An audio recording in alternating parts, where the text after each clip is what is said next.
bijaksanalah kita, hargailah, hormatilah tamu kita. Dalam satu hadis kan Nabi mengatakan, "Man kana yu'minu billahi wal yawmil akhir falyaqul khairan aw liyasmut." Siapa yang beriman kepada Allah, percaya kepada hari akhir, hendaklah dia mengatakan yang baik-baik atau hendaklah dia diam. Wa man kana yu'minu billahi wal yawmil akhir, dan siapa yang beriman kepada Allah, percaya kepada hari akhir, falyukrim dhaifahu, hendaklah dia memuliakan tamunya. Maka di dalam kitab Nasaihul Ibad kita baca Bapak Ibu, kenapa Nabi Ibrahim itu mendapatkan gelar Khalilullah, kekasih Allah. Maka dijelaskan ada 3 sebab Nabi Ibrahim mendapatkan gelar Khalilullah. Yang pertama, karena memang patuhnya kepada Allah Subhanahu wa taala tiada terkira. Disuruh menyembelih anak, disuruhnya untuk dilakukannya perintah Allah untuk menyembelih anak. Yang kedua, tawakalnya tiada terkira. Nabi Ibrahim itu di antara nabi yang kaya, semua harta bendanya dipersembahkan untuk kepentingan agama. Dan yang ketiga, inilah dianya, karena begitu Nabi Ibrahim sosok yang pandai memuliakan tamu. A'udzu billahi minasyaitonir rajim. Bismillahirrahmanirrahim. Assalamualaikum warahmatullahi wabarakatuh.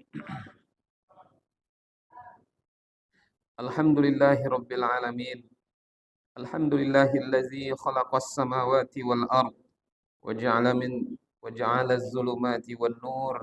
Asyhadu an la ilaha illallah wa asyhadu anna Muhammadan 'abduhu wa rasuluh. Allahumma salli wa sallim wa barik ala Muhammad wa ala alihi wa ashabihi ajma'in. Rabbi shrah li sadri wa yassir li amri wahlul 'uqdatam min lisani yafqahu qawli. Bapak Ibu, abang kakak jamaah salat zuhur yang kami muliakan, kami doakan semoga kita semua senantiasa dalam keadaan sehat walafiat. Allah beri kita rezeki yang penuh berkah melimpah ruah, dan kemudian semoga Allah kokohkan iman istiqomah kita sampai nanti kita semua kembali menghadap Allah Azza wa Jalla. Amin ya rabbal alamin. Bapak Ibu yang kami muliakan, pada kesempatan nan mulia ini kami ingin mengajak kita untuk mentadabburi firman Allah Subhanahu wa taala yang terdapat dalam surat Az-Zariyat ayat 24 sampai ayat 30. Surat Az-Zariyat ayat 24 sampai ayat 30. Kita lihat firman Allah surat Az-Zariyat ayat 24. A'udzu billahi minasyaitonir rajim. Bismillahirrahmanirrahim. Hal ataka hadithu dhaifi Ibrahim al-mukramin idh dakhalu alaihi faqalu salama qala salamun qaumun munkarun faragha ila ahlihi faja'a bi'ijlin samin faqarrabahu ilaihim qala ala ta'kulun fa'awjasa minhum khifatan qalu la takhaf wa basyaruhu bighulamin alim fa'aqbalat imra'atuhu fi sarratin fasakkat wajhaha wa qalat ajuzun aqim qalu kadzalika qala rabbuki innahu huwal hakimul alim. Shadaqallahul azim. Hal ataka hadithu dhaifi Ibrahim al-mukramin. Apakah sudah sampai kepadamu wahai Muhammad hadis berita akan dhaifi Ibrahim, akan berita kedatangan tamu Nabi Ibrahim. Maksudnya di situ malaikat-malaikat yang mulia, mukramin, malaikat yang mulia. Wahai Muhammad, sudahkah sampai kepadamu tentang berita tamu Nabi Ibrahim, yaitu malaikat-malaikat yang mulia. Ayat 25, idh dakhalu alaihi faqalu salaman qala salamun qaumun munkarun. Ingatlah, idh dakhalu alaihi, ketika mereka masuk ke tempat Nabi Ibrahim, datang ke rumah Nabi Ibrahim, qalu salama. Tamu-tamu itu maksudnya malaikat mengucapkan salaman, maksudnya salam. Qala, lalu Nabi Ibrahim menjawab, salamun, salam juga untukmu, keselamatan juga untukmu. Qaumun munkarun, orang-orang yang datang itu adalah orang-orang asing, orang-orang yang tak dikenal oleh Nabi Ibrahim alaihi salam. Faragha ila ahlihi, diam-diamlah kemudian Nabi Ibrahim mendatangi keluarganya, maksudnya istrinya. Faja'a bi'ijlin samin, kemudian dibawanya lah daging anak sapi yang gemuk yang sudah dibakar sebelumnya. Faqarrabahu ilaihim, lalu Nabi Ibrahim mendekatkan, menyuguhkan daging yang sudah dimasak tadi kepada tamu-tamu yang datang. Lalu ternyata tamu itu tak makan sehingga Nabi mengatakan, ala ta'kulun, mengapa kamu tidak makan? Melihat kondisi seperti itu, fa'aujasa minhum khifatan, maka Nabi Ibrahim alaihi salam aujasa minhum khifah, merasa sangat takut terhadap mereka. Qalu, kemudian mereka berkata, la takhaf, janganlah kamu takut. Wa basyaruhu bi ghulamin alim, dan mereka memberi kabar gembira kepada Nabi Ibrahim akan kelahiran seorang anak yang alim, yang berilmu, maksudnya Nabi Ishak. Wa aqbalat imra'atuhu fi sarratin fasakkat wajhaha, kemudian istrinya datang memekik, kaget, tercengang. Fasakkat wajhaha, lalu menepuk wajahnya sendiri. Wa qalat, sambil berkata, ajuzun hakim, aku ini kan orang yang tua, tambah lagi aku ini mandul. Qalu kadzalika qala rabbuki, malaikat berkata, demikianlah Tuhanmu berfirman, innahu huwal hakimul alim, sungguh dialah yang maha bijaksana, alim, lagi maha mengetahui. Bapak Ibu yang kami muliakan, ayat ini tentu banyak pelajarannya, banyak hikmah di balik ayat ini. Yang pertama kita tengok, hal ataka hadisu dhaifi Ibrahim al-mukramin, ingatlah kamu, belumkah sampai kepada Muhammad tentang tamu Nabi Ibrahim, yaitu malaikat-malaikat yang mulia. Izdakhalu alaihi faqalu salama, kedatangan malaikat itu Bapak Ibu dimuliakan Allah di tengah malam yang gelap gulita. Nabi Ibrahim kan tidak tahu. Dan ketika malaikat datang, yang diucapkan oleh malaikat adalah salam. Lalu kemudian dijawab oleh Nabi Ibrahim, salamun qaumun munkarun, bagimu juga keselamatan. Malaikat datang mengucapkan salam di tengah malam gelap gulita. Bayangkan Pak, kalau ada tengah malam orang datang ke rumah kita, bajunya putih, rambutnya hitam panjang. Tengah malam datang tak beberapa orang. Dalam tafsir saya baca sampai 5 orang, tapi yang masyhur 3 saya baca dalam tafsir Ibnu Katsir. Satu malaikat Jibril, malaikat Israil, malaikat Israfil. 3 yang datang. Tapi Nabi kan tak tahu itu siapa sebelumnya, apakah manusia apa malaikat, tapi yang jelas itu kan malaikat. Nabi Ibrahim mengira itu adalah manusia. Ketika malaikat datang, malaikat mengucapkan salam. Lalu kemudian salam malaikat dijawab oleh Nabi Ibrahim. Salamun, Nabi juga mengucapkan salam. Bapak Ibu dimuliakan Allah, kita tahu mengucapkan salam hukumnya sunnah, sementara menjawab salam hukumnya wajib. Wa idza huyyitum bi tahiyyatin fahayyu bi ahsana minha aw rudduha. Apabila ada yang memberikan salam penghormatan kepadamu, maka jawablah salam itu bi ahsana minha, dengan salam yang lebih baik, atau setidaknya jawab dengan yang serupa. Saya tengok kadang-kadang orang buat salam di pesan message WA itu cuman ASS. Ada buat kemudian ASW.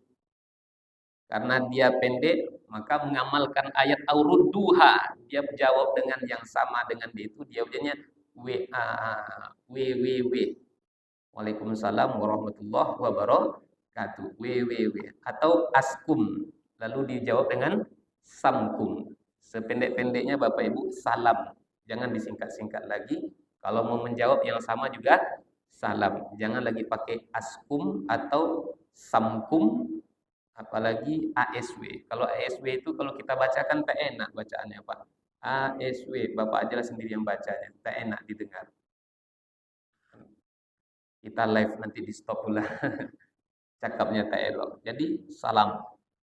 Menjawab salam hukumnya wajib dijawab sama Nabi Ibrahim alaihi salam.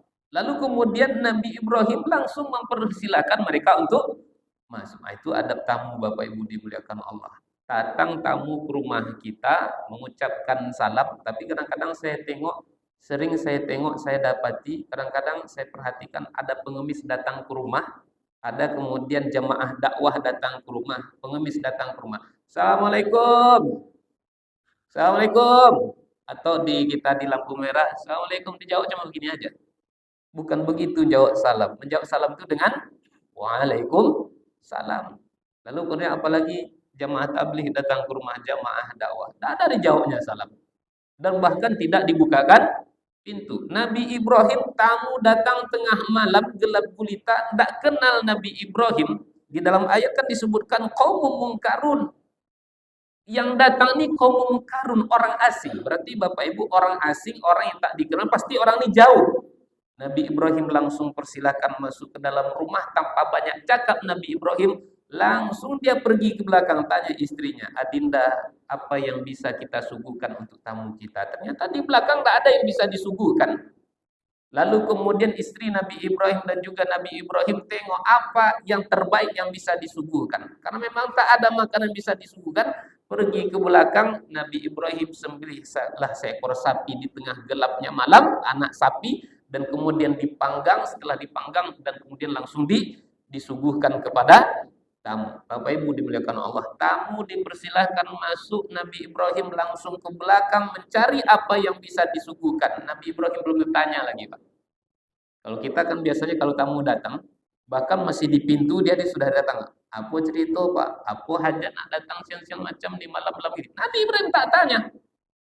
Persilahkan duduk. Dan luar biasanya lagi, Nabi Ibrahim pun tak tanya, Bapak mau makan apa? Bapak mau minum apa? Nabi Ibrahim langsung ke belakang, ambil yang terbaik yang dimiliki Nabi Ibrahim. Tak ditanya, Bapak minum teh atau kopi, makan apa, segala macam. Nabi Ibrahim tak tanya. Kalau kita, Pak, kan banyak dulu tanya. Minum kopi kah, teh kah, susu kah, teh talua kah. Ujung-ujungnya nanti dijawab sama tamu. Apa yang ada aja lah kata dia. Itu berat jawabannya, Pak. Kalau apa yang ada berarti semua yang ada di dalam, keluarlah semua yang ada di dalam kulkas kita. Nabi Ibrahim tak banyak tanya. Dalam waktu yang singkat disembelih sapi disuguhkan Nabi Ibrahim. Ayat mengatakan faqarrabahu ilaihim.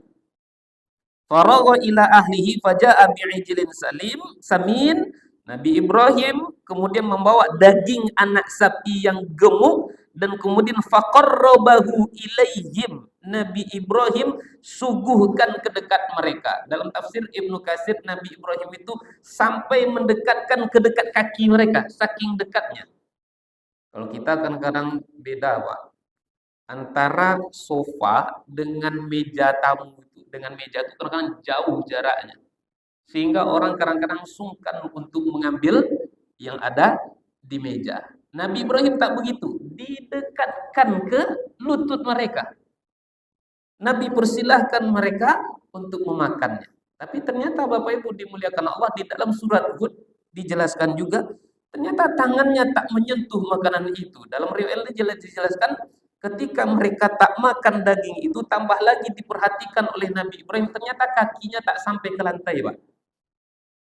Kaki tamu itu tak sampai ke lantai. Semakin Nabi Ibrahim curiga. Maka di dalam ayat dijelaskan fa'aujasa minhum khifah. Nabi Ibrahim merasa sangat takut terhadap mereka. Dalam bahasa Arab aujasa itu, Pak, aujasa itu menjelaskan orang yang sangat takut tapi tak bisa lagi untuk melarikan diri. Begitu kondisinya. Ini di hadapan Nabi Ibrahim. Nabi Ibrahim mau lari tapi tidak bisa. Tambah lagi takut Nabi Ibrahim begitu luar biasa. Nabi Ibrahim memang dia mulia, Khalilullah, kekasih Allah, tapi bagaimanapun beliau juga manusia. Takut Nabi Ibrahim. Di tengah Nabi Ibrahim takut, lalu kemudian malaikat pun menenangkan Nabi Ibrahim. Apa kata Nabi Ibrahim? La takhaf. Tidak perlu engkau khawatir. Tidak perlu engkau takut. wa basyaruhu bi ghulamin alim. Karena kedatangan kami ke sini bukanlah untuk makan, kami hanya untuk mampir saja dan dapat perintah dari Allah untuk menyampaikan kabar gembira akan kelahiran anakmu yang juga mulia, gulamin alim, anak yang berilmu. Nah, anak di sini maksudnya adalah Nabi Ishak alaihi salam. Jadi apa pelajaran yang bisa kita ambil di balik hadis ini Bapak Ibu dimuliakan Allah?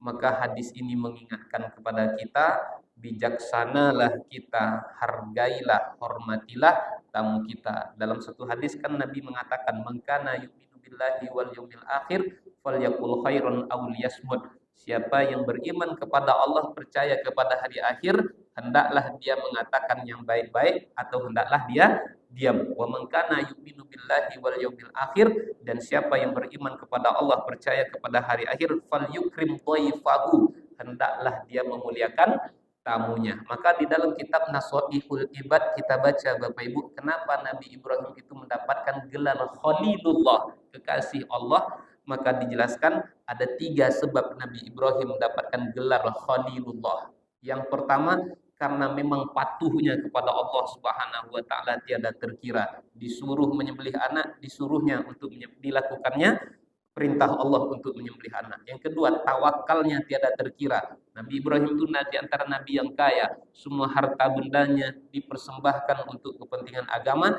Dan yang ketiga, inilah dianya, karena begitu Nabi Ibrahim sosok yang pandai memuliakan tamu. Maka kemudian Bapak Ibu dimuliakan Allah, terakhir poin penting dan poin besar di balik ayat ini yang bisa kita ambil ibrah adalah ketika kita punya keinginan yang mana keinginan kita itu mustahil bagi manusia untuk mewujudkannya.